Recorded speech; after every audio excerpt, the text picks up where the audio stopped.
कुछ फेजेस ऐसे होते हैं जहां इंसान स्ट्रांग नहीं रहता, वो बस पूरी तरह टूटने से बच रहा होता है।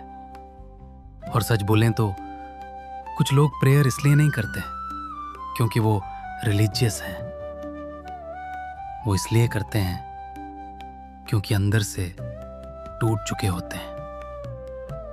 जब सब टूटना शुरू होता है तब इंसान सॉल्यूशंस नहीं ढूंढता, वो बस कुछ पकड़कर सरवाइव करना चाहता है।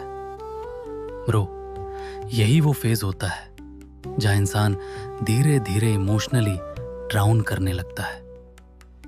तुम बाहर से नॉर्मल बिहेव करते हो, लोगों से बात भी करते हो, स्माइल भी कर लेते हो, लेकिन अंदर हर दिन क्वाइटली टूट रहे होते हो।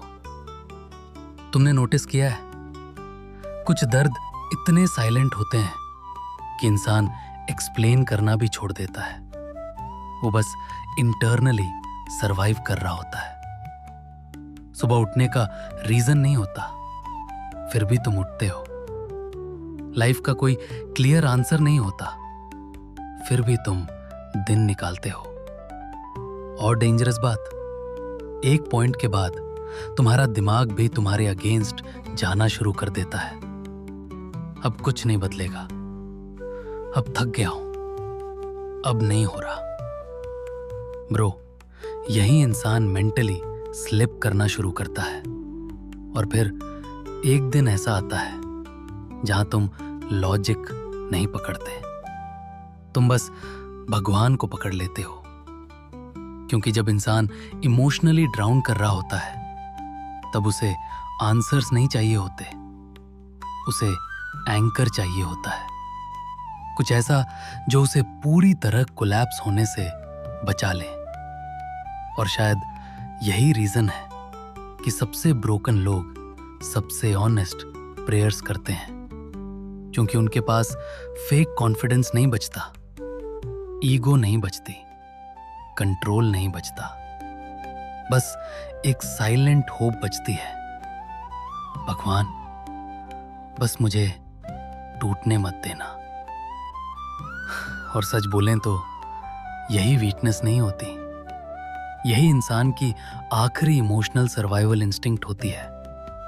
क्योंकि कुछ लोग उस दर्द में अल्कोहल पकड़ लेते हैं, कुछ लोग डिस्ट्रैक्शंस, कुछ लोग लोगों को, और कुछ लोग भगवान।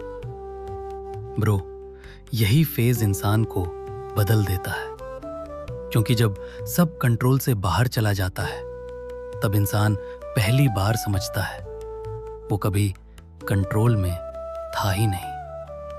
और शायद यही रियलाइजेशन उसे अंदर से सॉफ्टर भी बनाती है और स्ट्रॉन्गर भी, क्योंकि उस पॉइंट के बाद इंसान लाइफ को फोर्स करना छोड़ देता है, वो बस सरवाइव करना सीखता है, ब्रीथ करना सीखता है, क्वाइटली कंटिन्यू करना सीखता है। और धीरे धीरे वो फेज जो उसे खत्म कर सकता था, उसी फेज में वो इमोशनली रीबिल्ड होना शुरू करता है। तो सुनो, अगर अभी सब टूट रहा है और तुम्हारे पास कोई क्लियर आंसर नहीं है, तो इसका मतलब तुम खत्म नहीं हो। कई बार सबसे डार्क फेजेस में इंसान स्ट्रांग नहीं होता, वो बस भगवान को पकड़कर चल रहा होता है। और शायद वही उसे पूरी तरह टूटने से बचा रहा होता है, क्योंकि आखिर में भगवान हमेशा प्रॉब्लम्स तुरंत सॉल्व नहीं करता, लेकिन कई बार वो इंसान को मेंटली कोलैप्स होने से बचा लेता है।